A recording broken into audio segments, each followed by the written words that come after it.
a few years ago, the Eskimo and his dog team were the sole method of travel and supply in the Arctic. Man and his very existence were definitely limited by the strength and endurance of his dogs. Today, man has erased these limitations. 11 huge machines weighing 330,000 pounds each roar where the dog team labored under a 200-pound load. 600 diesel horsepower has taken the place of 7 Huskies. But mere size means nothing in the Arctic. Quality and the means much more. The guts or chassis to stand the sudden jolt when 165 tons plunge through the river ice. The power when and where needed to pull out. The ability to work and ride through water, ice, snow, under conditions far beyond any known testing standards. Twisting, turning, 24 hours a day. This is the record of such an accomplishment by a convoy of Mack trucks into the heart of the Arctic, carrying essential materials to the network of radar stations so vital to the defense of the Western Hemisphere. This is a chapter in the history of the land where man is closer to his God, as he battles on, night and day, sometimes to tragedy, even death. The Arctic is truly a land of deceptive beauty, treacherous appeal. Rivers clutch hungrily at the trucks. Deep snows swallow them. Fear and luck are partners as the Arctic Ocean cracks and all but gobbles up one of the convoy. In the Arctic, the game is for keeps. There's no second guessing, no quitting. Men depend on men and machines. This is a record attesting to the heart and spirit of man and the endurance and quality of manufacture. The story of the delivery of cement and steel by 11 Mack trucks to the DEW line.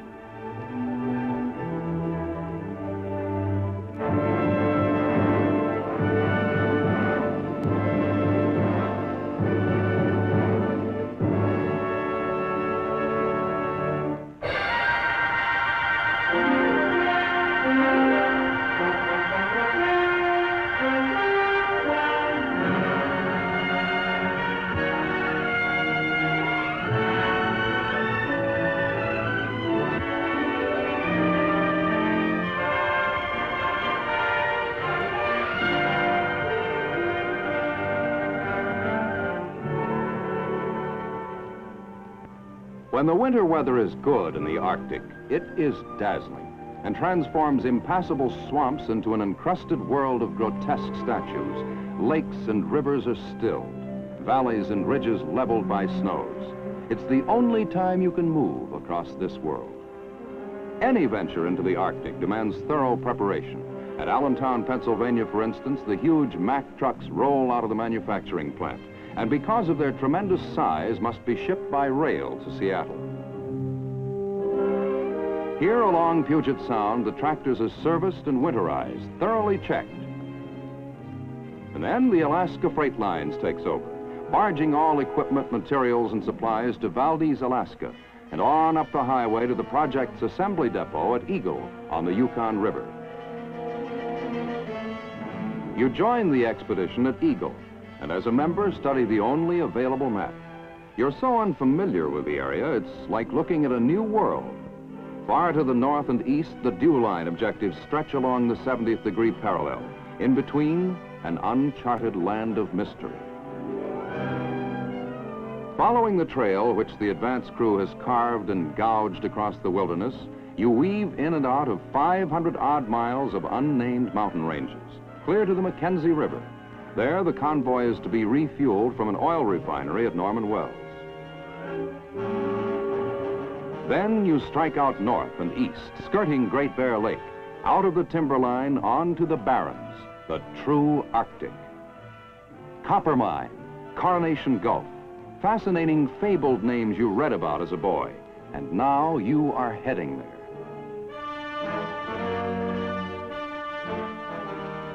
At Eagle, equipment is checked and readied despite the 50 below zero weather. Time becomes more acute, for delivery must be completed before the dreaded thaws of breakup unlock the lakes and rivers and turn the tundra into a bog.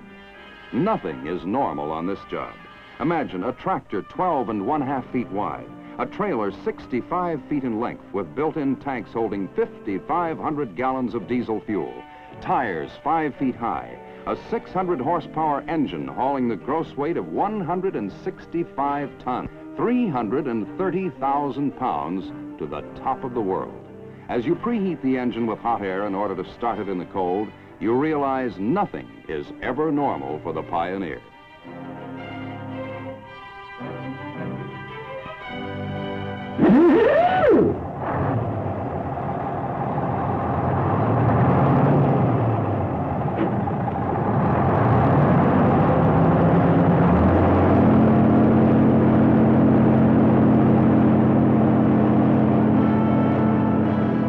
The blast of the air starter is music to your ears.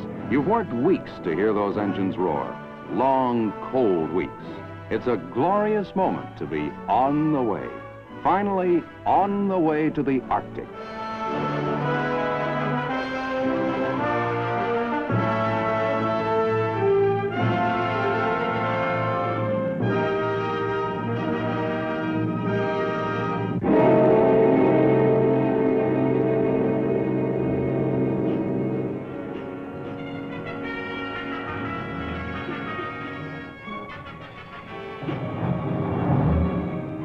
You can't believe it.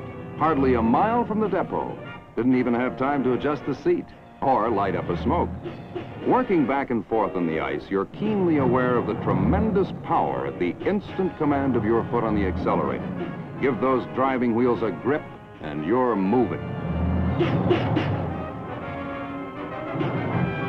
Perhaps the crash through was a good thing after all. You certainly have a great deal more confidence in the machine. What construction strength to withstand such a dropping jolt. What power.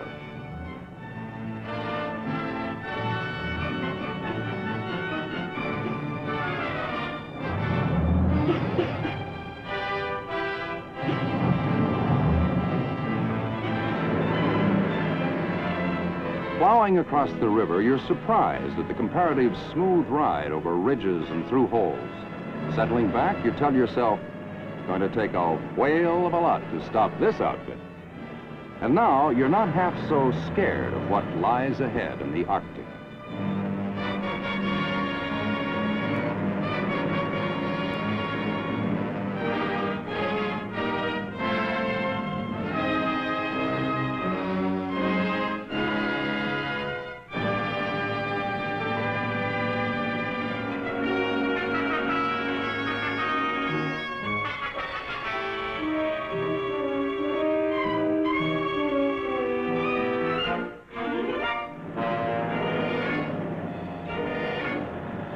Ice. Inevitable, treacherous ice. You fear and respect it. Wheels grind and slide. You watch the famous Mack four-wheel drive bogey at work. It gives you the ability to keep moving where other trucks would bog down. It's a good feeling to have the best on your team. You settle back confidently and silently thank the chaps back at the factories for their ingenuity.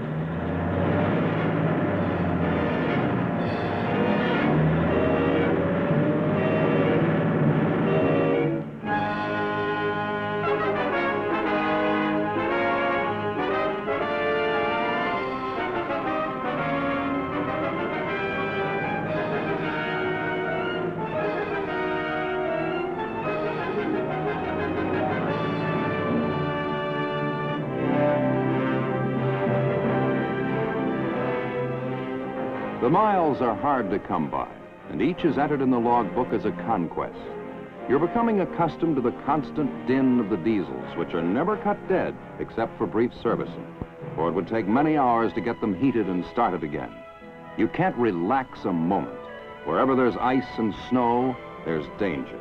Even in the picturesque crossing of rivers that steam in the extreme cold and instantly refreeze as soon as the convoy is passed. Your 12-hour shift seems much longer. You wonder, can it be done? And in time. Even with a surprisingly good trail the gang carved out of this wilderness, it's a tough, rough go. And no one has ever been anywhere in this country before with a truck. These are valuable days for your learning, Through the experience of working together, you and the other drivers are forming a team, knitting your skills and hopes. You're learning more about handling, caring for the trucks, and all the while you're inching into the Arctic.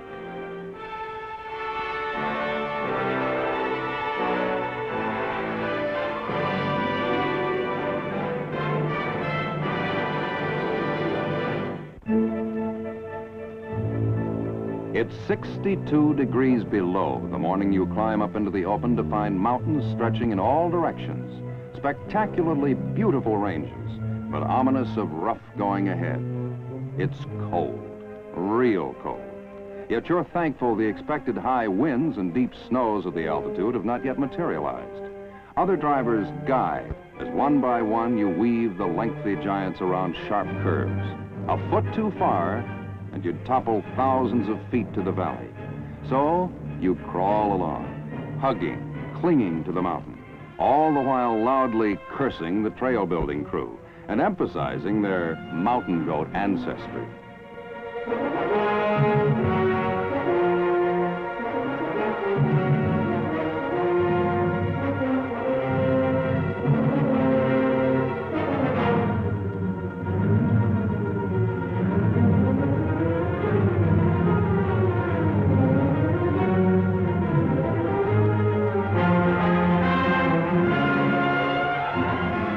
Gradually, you climb up out of the Yukon River Valley and head toward the Hump, a 5,000-foot pass that leads to the Peel River watershed.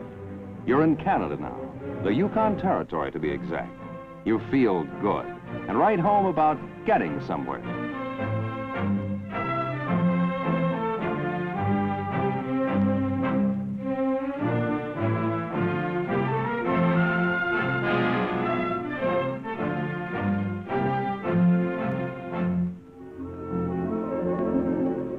From the air, the Arctic is a picture world, and 500, 800 miles pass beneath quickly, beautifully. Even the trail looks straight and smooth, the very trail that caused torturous weeks of work and heartache. Beyond the Mackenzie, the Arctic slope stretches endlessly ahead. You had thought maybe that's where the good going is. Maybe. But the Arctic is not a land of maybe. It's terrifyingly harsh and factual. Fantastically rough. It beats, dulls, crushes until you're an automaton.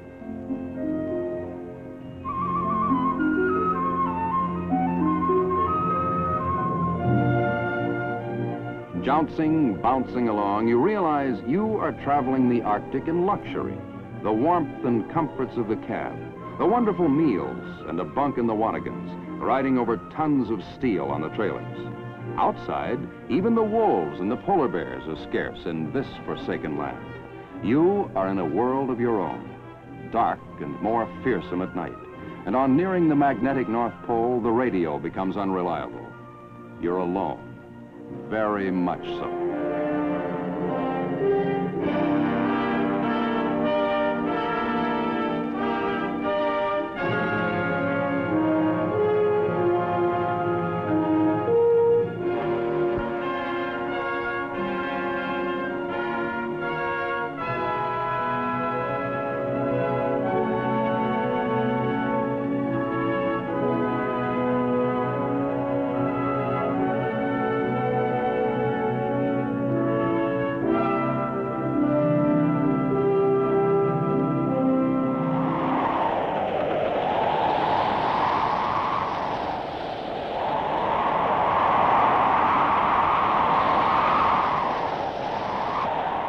Then there are the dreaded 50-50 days when it's 50 below and a 50-mile wind whips the snow horizontally. You work quickly with servicing on those days, very quickly. And if it's necessary to get a supply of ice to melt into water, you always keep the convoy in sight, for the Arctic feasts on lost men.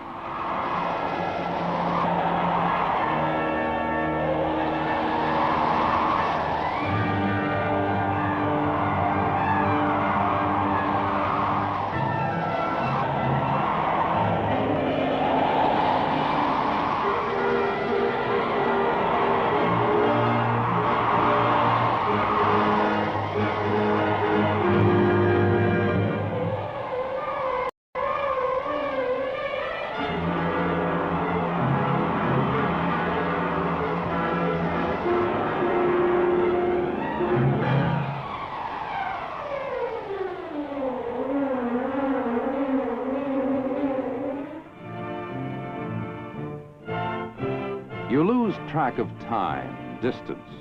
You even stop wondering if you'll get through. It's almost as though you don't care. The terrain is much worse and the pace slower. You're awed by the vast expanse of nothing that is known as the Barren Lands. You're tired of doing everything the hard way. Everything. You dream of home, but then you feel further away than ever.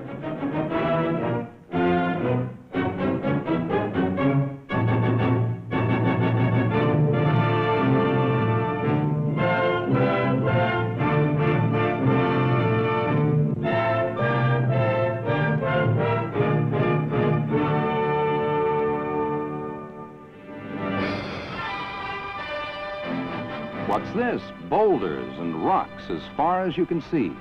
And you thought the Arctic was just a land of ice and snow. You watch the trail-building bulldozers battle their way inch by inch, and your heart sinks.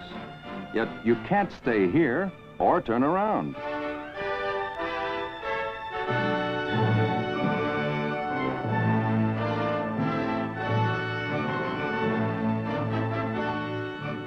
You drive on, jarring, jolting, struggling. Can the trucks take it?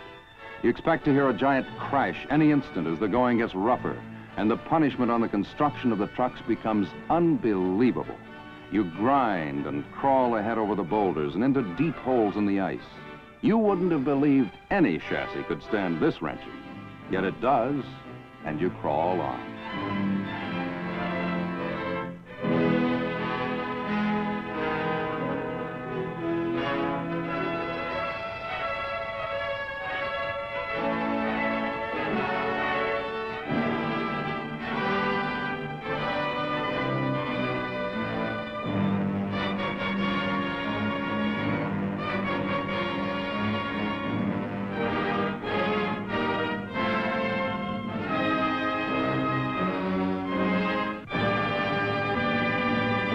The Arctic is hitting you from all sides now, and it hurts.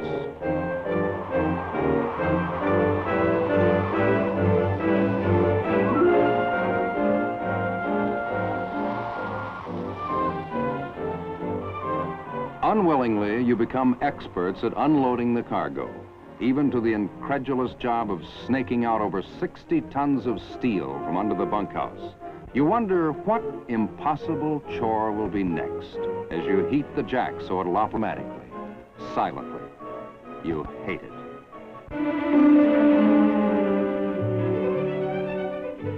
You find yourself listening for the plane. It's a big day when it does buzz the convoy. Even the off-duty crews scramble out of the bunkhouse. It doesn't come so often now, as you're more than 1,000 miles from the base. But it still means mail from home. A new face, perhaps, maybe fresh vegetables, even a cargo of tools and parts. And there's always the bush pilot's gossip. It's a break in the routine, and you love it.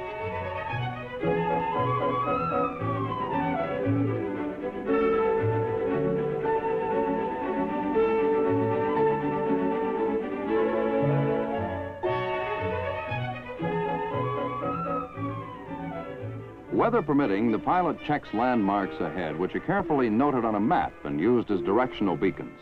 In this country, a compass is useless. The road is plowed by dead reckoning and where the going is easiest.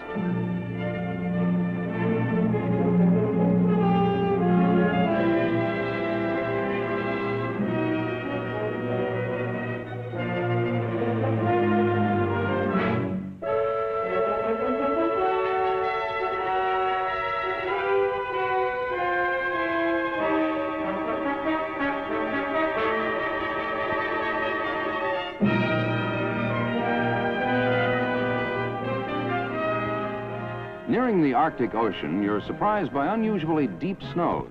But now you have the bit in your teeth. You know you're going to make it. The very thought is exciting. You sleep and eat better.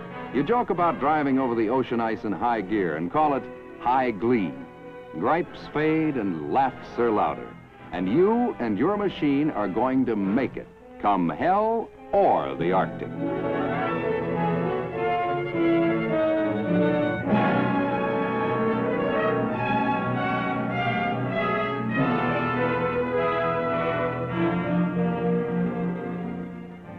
never forget the day you roll out on the Arctic Ocean ice. Now you have it licked.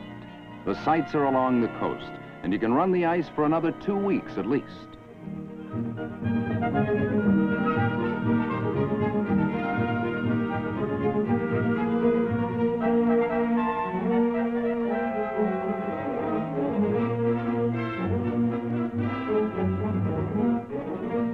And the visit of the seal hunting Eskimo from Coppermine. You enjoy his evident surprise, not her amazement.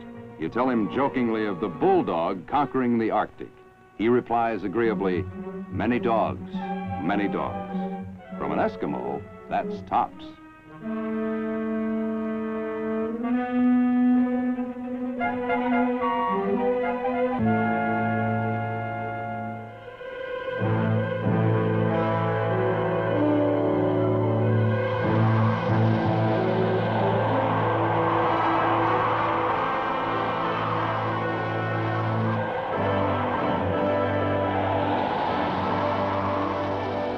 Unleashing its full fury, the Arctic roars in as you discharge the drums of cement and bars of steel at the first sight of the dew line.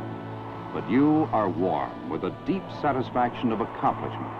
You and the convoy are on top of the world, delivering the essential supplies. As you discharge cargo at one site and prepare to roll on to another, you're aware that you and the Max have far more than delivered a cargo for defense.